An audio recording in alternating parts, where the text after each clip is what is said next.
ನಮಸ್ಕಾರ ಎಲ್ಲರಿಗೂ, welcome back ನಮ್ಮ ಚಾನಲ್ಗೆ, ಕುಕ್ಕಿಂಗ್ ವ್ಲಾಗಿಗೆ.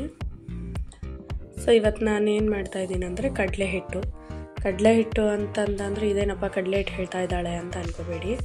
ಸೊ ಸಾಂಬಾರು ಸಾರು ಎಲ್ಲ ಮಾಡಿ ಬೇಜಾರಾಗಿದ್ದರೆ ಈ ಥರ ಮಾಡ್ಕೊಂಡು ತಿನ್ಬೋದು. ಹಸಿ ಕಡಲೆ ಹಿಟ್ಟು ಇತ್ತಂದರೆ ಹಸಿ ಕಡಲೆ ಹಿಟ್ಟು ಅಂತ ಹೇಳ್ತೀವಿ ನಾವು.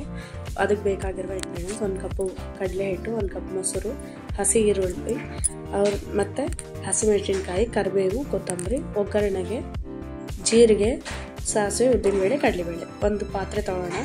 ಆ ಪಾತ್ರೆಗೆ ಈಗ 1 ಬೌಲಷ್ಟು ಕಡಲೆ ಹಿಟ್ಟು ಹಾಕೋಣ. ಈಗ ಅದಕ್ಕೊಂದು ಬೌಲ್ ಮೊಸರು ಹಾಕೋಣ. ಈಗ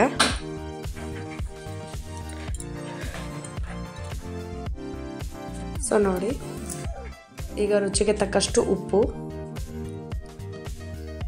ಎಷ್ಟು ಬೇಕೋ ಅಷ್ಟು ನೋಡಿ ಹಾಕ್ಕೊಳ್ಳಿ ಉಪ್ಪನ್ನ.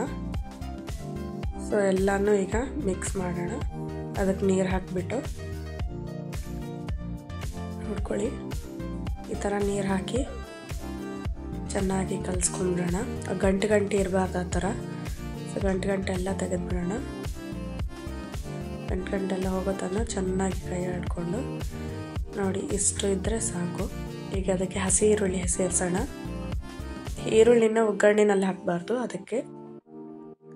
ಸೊ ಸೇರಿಸಿ ಚೆನ್ನಾಗಿ ಕೈಯಲ್ಲಿ ಅದನ್ನು ಒಂದು 5 ನಿಮಿಷ ನೆನೆಯಲ್ಲಿ ಬಿಟ್ಬಿಡೋಣ. ಹಾಗೇನೆ ಒಂದು 5 ನಿಮಿಷ ಆಗಲಿ ನೆನೆಗಿಟ್ಟು. ಈ ಕಡೆ ಅಷ್ಟೊತ್ತಿಗೆ ಅದು 5 ನಿಮಿಷ ಆಗೋದ್ರಾಗೆ ಒಂದು ಒಗ್ಗರಣೆ ಮಾಡ್ಕೊಂಬಿಡೋಣ. ಅದಕ್ಕೆ 2 ಟೇಬಲ್ ಸ್ಪೂನ್ ಅಷ್ಟು ಎಣ್ಣೆ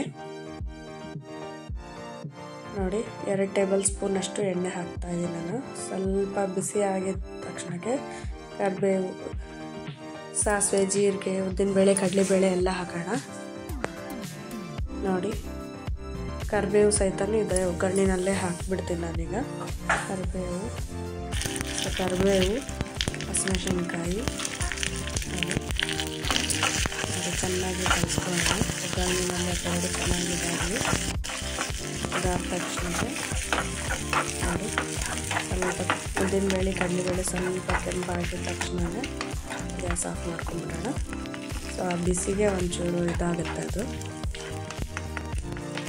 ನೋಡ್ಕೊಳ್ಳಿ, ಇದನ್ನು ಈ ಒಗ್ಗರಣೆಯನ್ನು ನಾವು ಆವಾಗಲೇ ಕಲಿಸಿಟ್ಟಿದ್ವಲ್ಲ ಆ ಹಿಟ್ಟಿಗೆ ಹಾಕಿ ಮಿಕ್ಸ್ ಮಾಡೋಣ. ಇಷ್ಟೇ, ಇದು ಮಾಡೋದು ತುಂಬಾ ಸಿಂಪಲ್ಲು. ಕೊನೆಯದಾಗಿದ್ದಕ್ಕೊಂದು ಒಗ್ಗರಣೆ ಹಾಕಿದ್ಮೇಲೆ ಅದಕ್ಕೊಂಚೂರು ಕೊತ್ತಂಬರಿ ಹಾಕಿ ಬಿಸಿ ಅನ್ನದ ಜೊತೆ ತಿಂತಾಯಿದ್ರೆ ತುಂಬ ಟೇಸ್ಟಿಯಾಗಿರುತ್ತೆ. ಸಡನ್ಲಿ ಈಗ ಸಾರು ಮಾಡೋದಕ್ಕೆ ಟೈಮ್ ಇರೋಲ್ಲ, ಇಲ್ಲ ಸಾಂಬಾರು ಮಾಡಿ ತಿಂದು ರೋಸ್ಗೆ ಬಂದಿದೆ, ಇಲ್ಲ ಬೇಜಾರಾಗಿತ್ತು ತಿನ್ನೋದಕ್ಕೆ ಅಂದರೆ ಈ ಥರ ಹಸಿ ಕಡಲೆ ಹಿಟ್ಟು ಮಾಡ್ಕೊಂಡು ತಿನ್ಬೋದು, ತುಂಬ ಚೆನ್ನಾಗಿರುತ್ತೆ. ಇದರ ಜೊತೆಗೆ ಒಂದು ಹಪ್ಪಳ, ಸಂಡಿಗೆ ಇಟ್ಟು ಅಂದರೆ ಇನ್ನೂ ಚೆನ್ನಾಗಿರುತ್ತೆ.